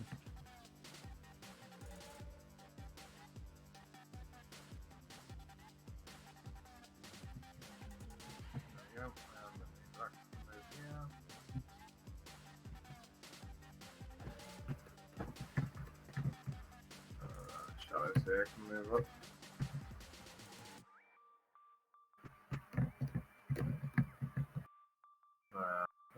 Here. Sure. Fantastic. As well. Cool. Yeah, okay. Psychic. Shadows here will smite the brigands. On a 5. Brigand will take 2 mortals. Oh, this guy you mean? Who'd you smite? This idiot? No, that guy, he's not visible. Yeah, Okay. we're angling this our guy smite right here. here. Smite does deal damage to the closest visible target. The Shadow Seer can hide himself behind the terrain, so the terrain blocks his line of sight. Oh, he's not in range. Oh, and we got a Mirror Mines off. I'll Exciting. Mirror Mines the carnival. Okay. Take 1 and then we roll off. Can you beat a 3? Ah, Yes. sad. Cool. So the players would roll off, continuously increasing damage for as many times as the Shadow Seer won the roll off, but unfortunately only did the 1, but 1 damage is still okay. It's on a 3 because he advanced. Nope. No, it's light. It does hit on a 2. And it's not going through dents. Cool. What's your leadership? 8? It's leadership 8, yeah. Yeah, cool. Do we roll a 9? Nope, doesn't matter. What's next? Oh yeah, over here. This Kronos, shooting into that War Dog, Okay. and into the Carnivore Flamer. 6 shots. Spend 5. Okay. There's 2 wounds. The 6 is damage 2. The 5 is damage 1. And what's the AP? 2? Okay. Yeah. So saving on 5s are better. All right, just save both. I'm glad you say both because one of them was 2 damage. Oh, I just would have. Yeah, I would have done the 2 damage on myself then. D6 that I have to roll to hit for. 1. Hit missed. Cool. Other one doing the exact same thing. Flamer. 3 shots. 1 at 1 damage. 1 at 2 damage. All right, we'll do the 1 damage first, Cool. and then the 2 damage. Oh, so he 3 takes 3. Yep. And then the D6 shots that I have to roll to hit for. Hits on a 3 up to a 4. Cool. And 5s. Just 2 damage 1. AP2. 2 more. Cool. Okie dokie. Oh, what was I trying to do? Right, yeah. Firstly, he is in range. Secondly, I don't cross dents. Don't cross dents. Cool. So remember, like when you shoot, if you aren't shooting at the closest target, you got to do a dread test. Yeah, I know. Okay, just making sure. So, that test. Fail. He fails. Shoot that Yeah. guy. Oof. Well, So the dread tests here are going to force them to fire at the carnivore, we don't win. and that could mean that we kill our easiest charge target. Uh, He's got to shoot that 7 wounds warlock. He's not visible. Okay. First one. Hit. I guess kind of would be nice to clear out the carnivore here, Second but one. the Hit. Talus is a very good Third chance of one, thanks to punching that six. guy into oblivion. Go. No wounds. Cool. No, no. I spent so long talking up that Deathchester, he just totally whiffed as well. Well, this is not not going Dylan's way, unfortunately. Can't really catch a break. Need those Vextrix rerolls on those Hate Lances. Could you imagine? Oh my god. Misses. Jesus. Misses. Screw it. CP one of them. That was 2 of them. Damn it. Okay. No. All right, and let me see if I get a CP off you. I do. Yeah, you do. Cool. Yeah. Okay, and that'll be for this battle round. Yep. Let me make a mark so I don't forget. Charges. Oh. Yeah. This Kronos will try an 11. So he has to make the dread test first. I know. Okay. I know, like everybody I have to remind him. So yeah. Yeah, no, I play Chaos Knights as well. So. Oh, okay, cool. He fails. The other one. It is so easy to forget. You just want to go through your turn, and then Chaos Knights players mucking with your order of operations. You're like, my guy, I just want to roll 2d6 and move my guy into base contact with you. And Chaos Knights players like, hold up. Every time, we got to roll. All right, there we go. We do get a Taliesin on the Carnivore. Should punch that Carnivore to death, I believe. The operative one, I think, is going to be these 2 Talus getting into this Brigand, the purple Brigand on the side here. If we can get into that Brigand with the Talus and their Grotesques, and maybe lock in the Helm of Dogs Brigand and engage a bunch of these guys so that they can't shoot at whatever they want, that's really what we need to do for the Drukhari to be able to come back in this game here. We need to have some really good fight phase usage. Some good combat movement. No, wait, that shows.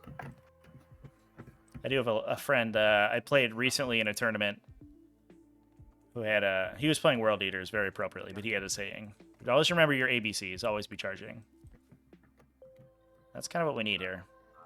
Downside of the Brigands is that they are real bad in melee, so engaging them is going to be a big deal. Liking the battle shock mechanic? Battle thok mechanic?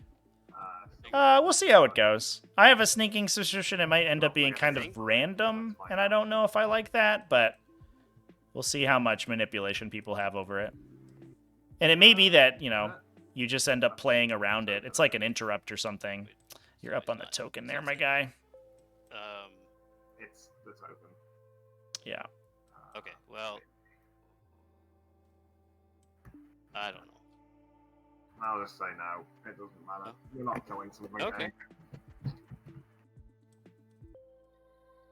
So he declared both. He declared and both he's and failed battle shock. Ugh. Brigands. Or failed. Ah, no, I'm saying it. And then failed the charge. Fish failed the dread test, so he had his charge halved. Unfortunate. Oh, that's gonna suck because that makes it impossible to actually wrap any of these models to prevent them from falling back out of melee. Start with this guy into the war dog. Not that he could have anyway, but I think he could maybe have swung around and I can engaged inject multiple it war first. dogs. Yeah, of course it misses. I'll spend 1 CP on it.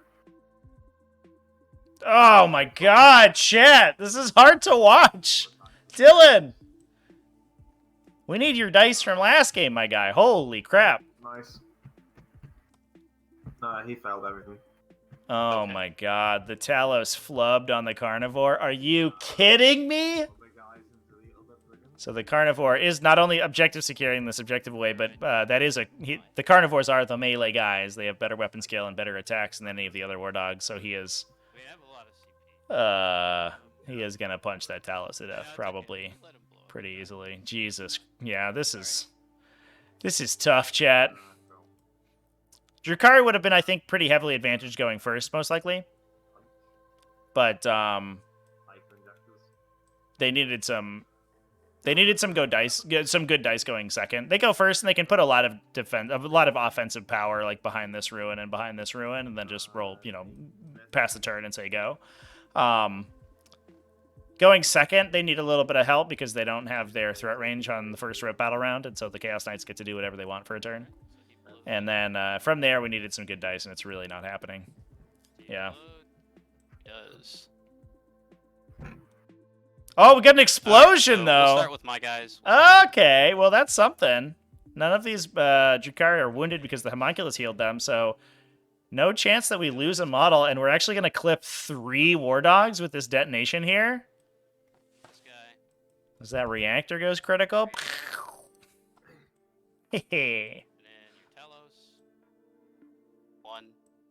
And Nope. you feel no pain, right? Yeah. So, And then onto your grotesques. 1. One of these War Dogs has bracketed itself. 2 sets of 3 mortal wounds puts it down to 6. Are you kidding me? There's a not insignificant chance if it activates its ability again, it literally just plunges to bottom bracket.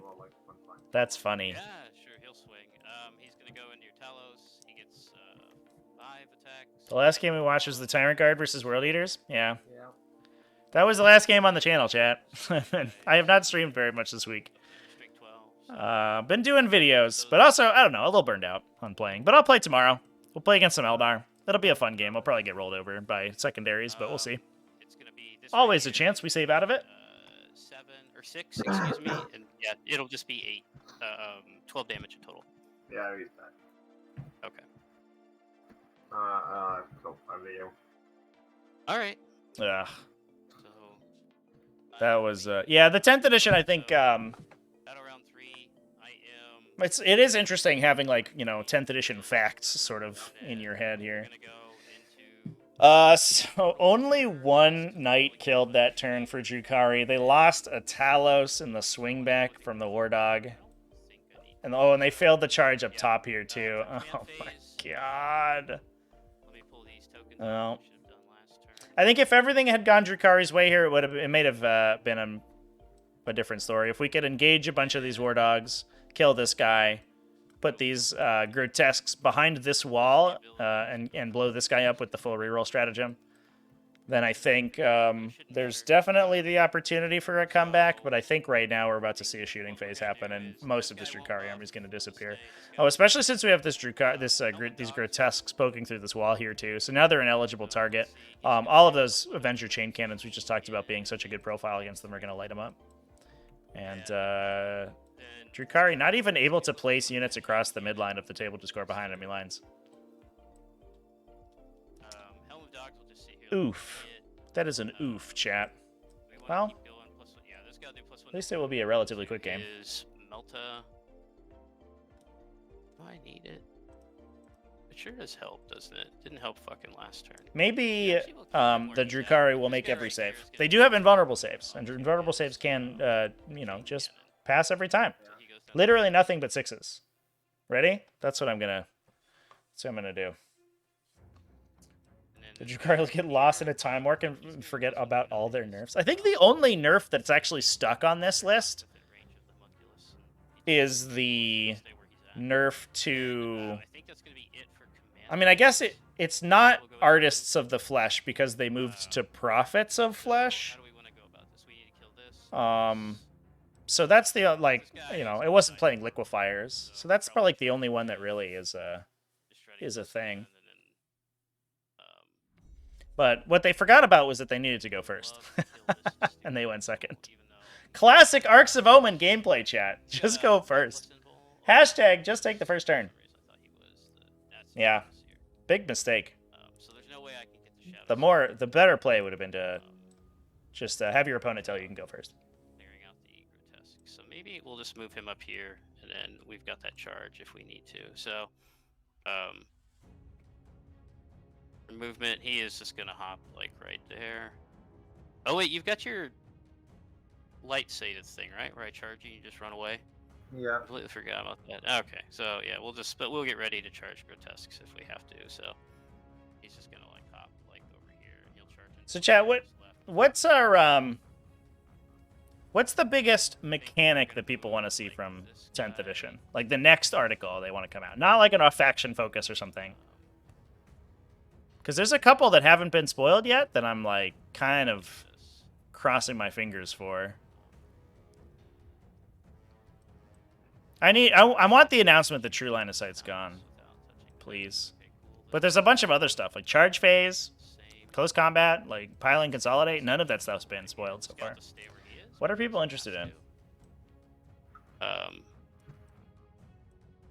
gonna hop up like that. This guy will stay where he's at. He can shoot things from here.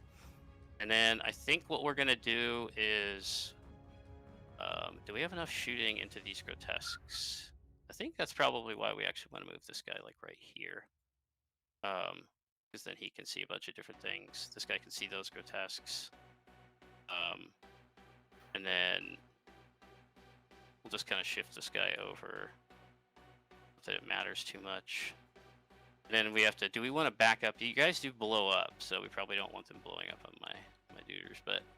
I mean, they blow up for one more wound on 6 and 3. Yeah, that's true. Okay, so... we'll go like here. Home of Dogs is gonna go like there. And then he can still see into these. How many stratagems let you do stuff in your opponent's turn? Yeah, I think Okay, so he was here. I know there was some like potential spoilers for stratagems. I don't know if they were sourced, so I think they might have just been kind of And then this guy will guessing, step over but there.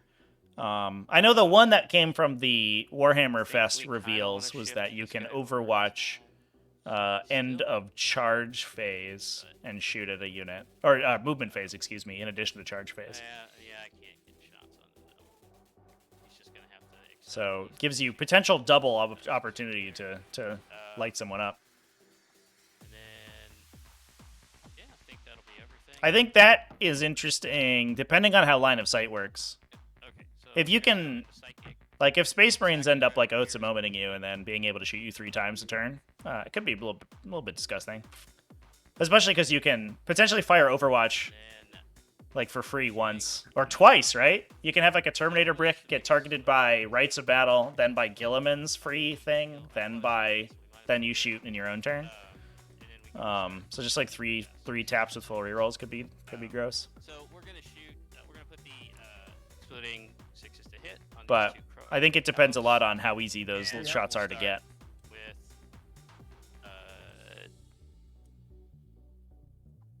this guy. He can. So we'll shoot with Helm of Dogs into them first, because he's got the least sight. And we'll start with the Melta. He's hitting on 3s, so he gets the 1 exploding 6. Then he's going to be wounding on 3s. Extra reroll. And 2 go through AP4 into your Talos. Cool. 6s. 1 save, damage. Alright. Gonna be 7.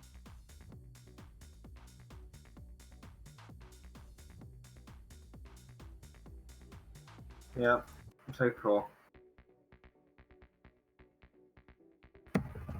Okay, so you took 3 damage then off, correct? That's 4. Wording of indirects that you can kill models not visible. Yeah, Four. that's really interesting Alright, so 4. for sure. And we'll do his That was like that's such a sneaky include. If that's as transformative as everyone thinks it is, just the 3 and um, 6s, and then that's so big. and rerolling the 1s. So And I hope it. Apparently, that's how it works in Horus Heresy, and I'm hoping that that's it's the same rule.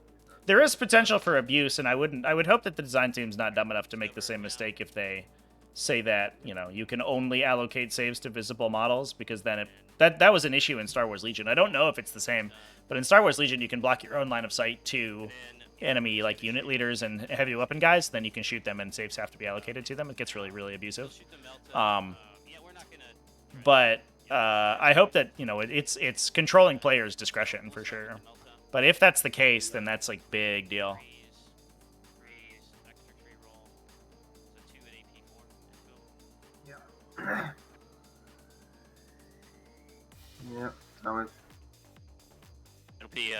6 in total. And that's also, I think, you know, And then begs the question. Yeah, that also begs the question of how line of sight works, right? You know, and is it true line of sight? Are units able to block line of sight? all Is those it AP2. does it create like funky issues? Great. I sure hope it's not true line of sight. I hope there's some rule involving it. Yeah, so there goes the 2 Talus in the bottom of the table. Not And too then surprising. This guy right here to all the war dogs. this idiot's gonna just shoot into the grotesque. Yeah, it definitely makes reanimation protocols. It gives them both reanimation protocols and battle shock, in my opinion, get like a big.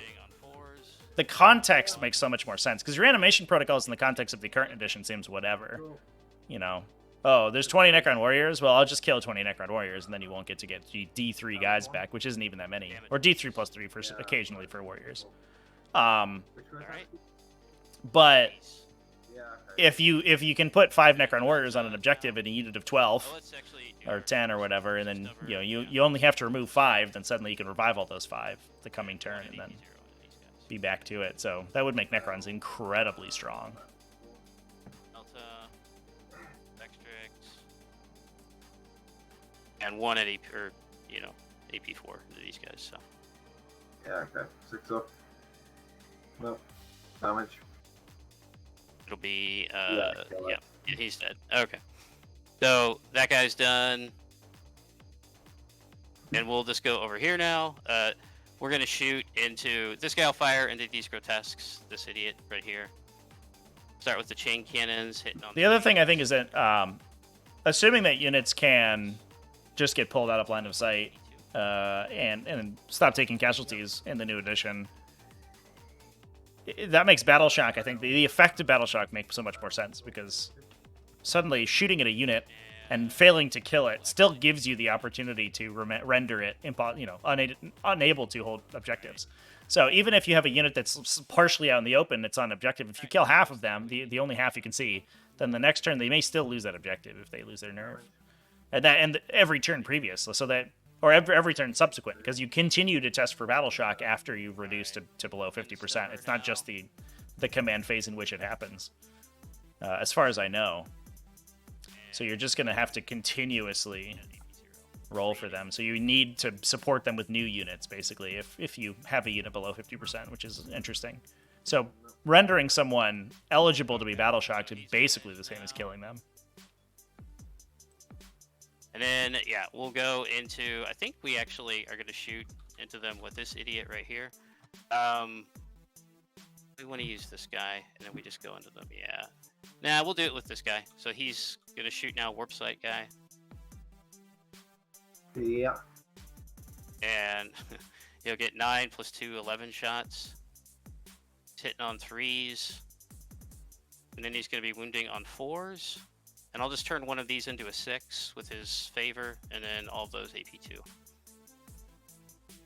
Cool. Into grotesque. Oh yeah, the World Eater stratagem to die on an objective and lock it into your control is insane too. That stratagem's like so powerful and on point, like on flavor. What a win of a stratagem! Holy crap! Just like imagine putting a single chaos spawn in an objective and being like, if you don't contest this objective, it's gonna be mine. He's dead. You have to charge me, and then I counter with all of your million guys. Maybe I'll fail all these and it makes like... Okay, cool, that was easy. Next 3. Kills it. Next 3. What's the other one? Okay.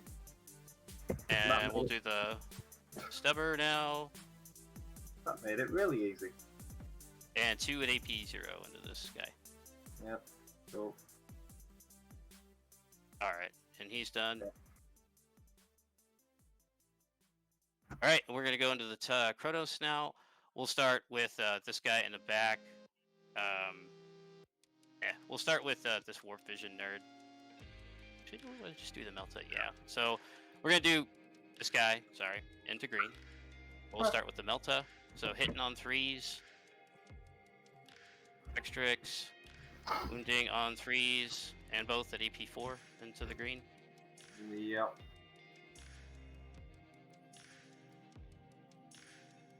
Yeah, both go for damage. And then the damage is going to be 8 plus 6 is 14.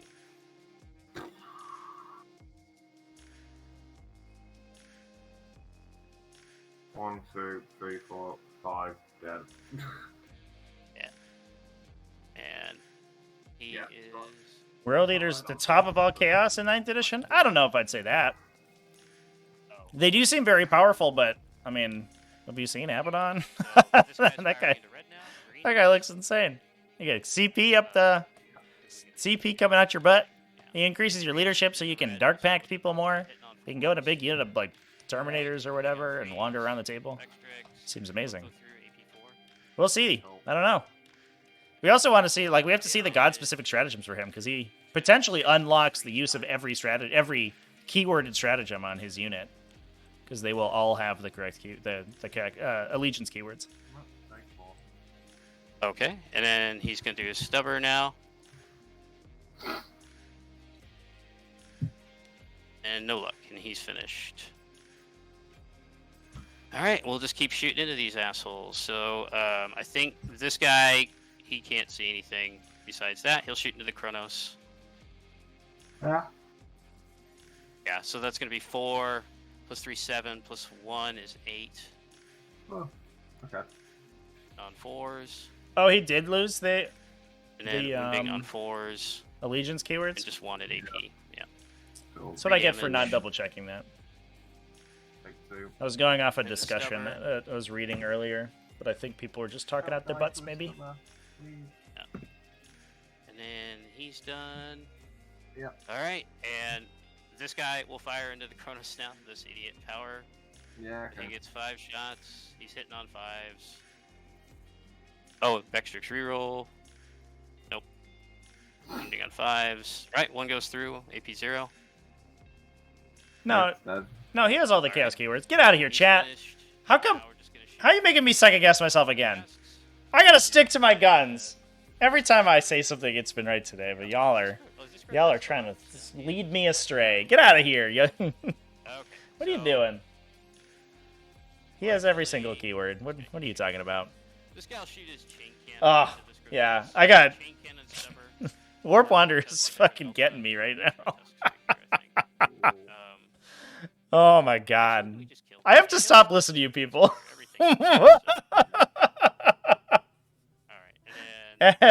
Absolutely wrecked. Yeah, look at this chat. Look at all these fucking keywords this man has.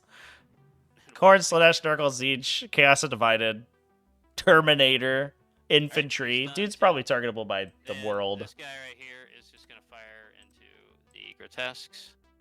Yeah. So we'll see how many shots he gets. Yeah, alright, stream's over. We're going off the air. I just have to turn the chat off whenever I talk about rules, I guess. Hitting Oh my on god. 3s, and then Fucking wounding got, on you 4s, got me good. and 4 Oh. AP2. Amazing. Ignoring light cover, so but, No. yeah. That's another question. What does stealth do, right? Because there's a stratagem that grants stealth. 1. Okay. Lives. No, my opponent couldn't play my game, unfortunately. Dead. I think I'm gonna see how many people are remaining in the event after this round ends, and then I'll Yeah, he's input got the a result. stubber.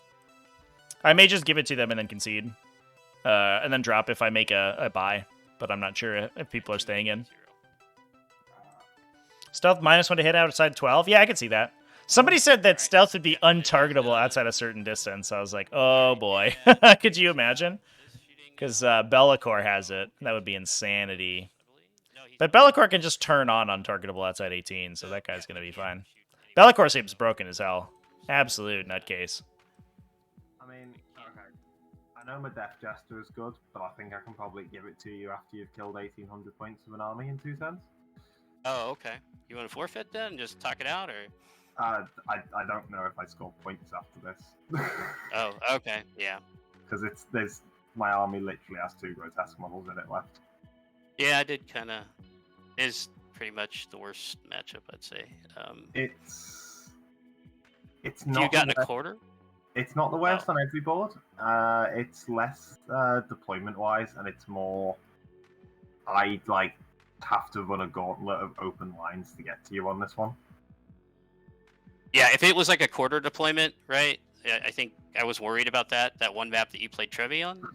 Yeah, But quarter. for all the others, I was like, I can just shoot at you for multiple turns, especially if I get first. So Like it's, I the list from 2000, the list from 2 years ago should not have like gotten this close to actually winning a pod. So I have a question. If you had your Army of Renown, would it have been better or a the lot Army better? Renown doesn't do anything. Oh, okay. It's so it gives me a 4+ field no pain below half strength, so it means I get a 4+ field no pain after you kill 2 towers. Oh, okay. Never mind then. The -1 damage below strength 8 would have been better in theory, but both didn't really matter because I've played 4 games on the run of. I've taken an army that just really hopes you don't hit mass strength 8, and I've played something like Custodes with all strength 8 combat, World Eaters with a bunch of strength 8 combat, heavy venom cannons and brigand spam. With my army with 10 million meltas, which just feel like meltas are Like when I was worried. 6 up in one with Talos. Yeah, I was kind of scared, but I just, especially when I got first, I was like, oh yeah, then I get to just shoot into him. Yeah. Did you not think about maybe just going on the line and praying you got first and just YOLOing forward, or? I mean, if I go on the line and go fast and like go fast a bunch of inches, we just get. Yeah, I guess you don't get anything, do you? Yeah. What I have to do is I kind of have to like. So the way I kind of have to do it is I have to go first and go like. Where's copy? So get rid of that. Get rid of that. I have to go first and then set up like Talos there, and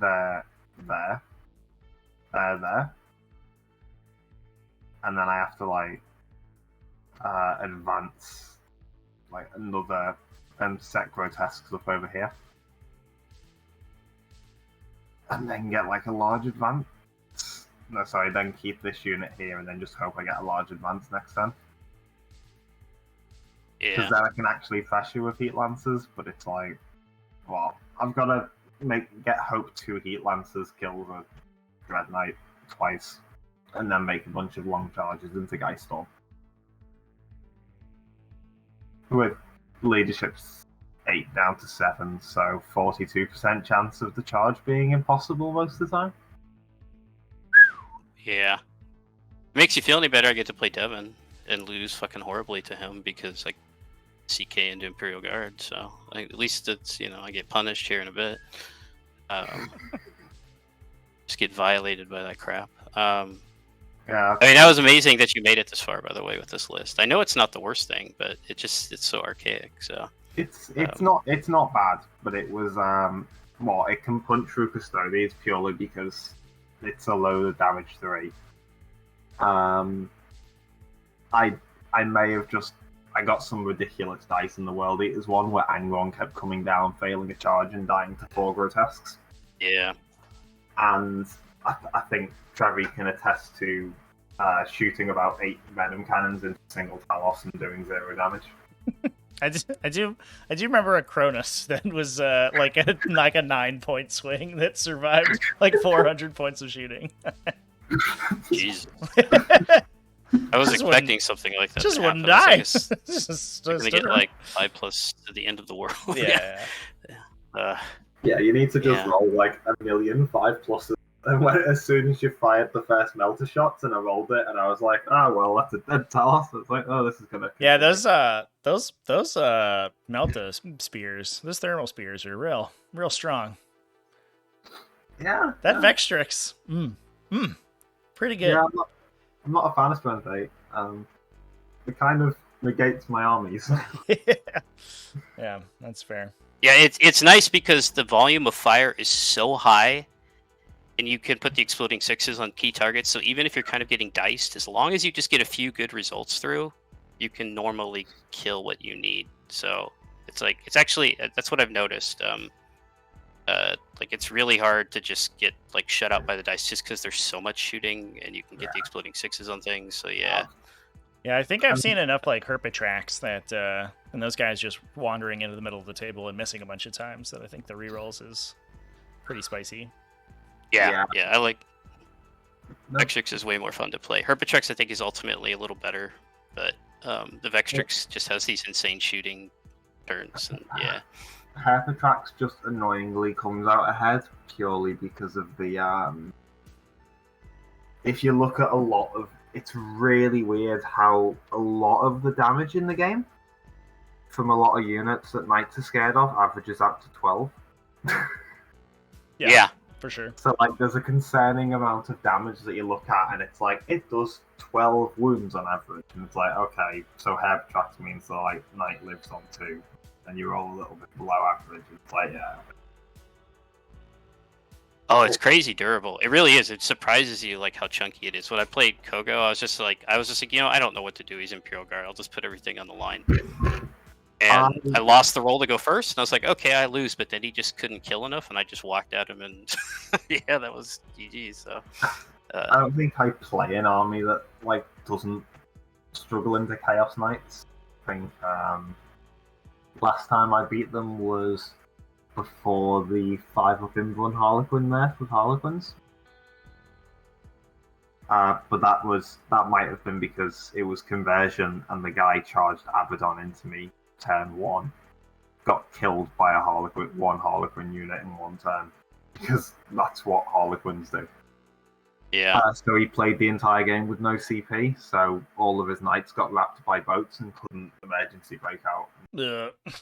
Then I just disembarked and killed all the knights in 1 turn. Ooh. And that was it. Pepperonis. Lost the Chaos Knight since. 'Cause Very nice. all of my armies hate it. Well, I've got the results in for you guys. So thank you two for the game. Broku, congratulations on taking it down. Yeah, And, thank you. I'll go ahead and let you go, Dylan. I know it's crack a dawn for you over there, so I'll let you get a good morning sleep. 2 a.m. I want to go to bed. Yeah. Have a good one. See ya. All right, yeah. GG, thank you for the game. No problem. See ya. Cheers, guys. All right. All right, chat. That will be it for us today. Again, I'm going to be live 3:30 U.S. Eastern. I'll put a note up in the stream schedule on the Discord tomorrow. That's going to be Tyranids versus just regular Eldar. So I don't know. It'll be something. Something will happen. So that'll be what's going on. I will go ahead and let's do a raid. Who are we raiding? Who's live? Iridescent is live on Dark Tide. Angry Joe is playing. Is he playing War Master? Is he playing Historicals? Is Angry Joe on Historicals? What the fuck? Let's raid him. That's fun. All right, chat. Will the dice be nice? I don't know. We'll find out. I'm excited to find out. Cheers, everybody. I'll see you tomorrow. Have a good one. And keep it classy.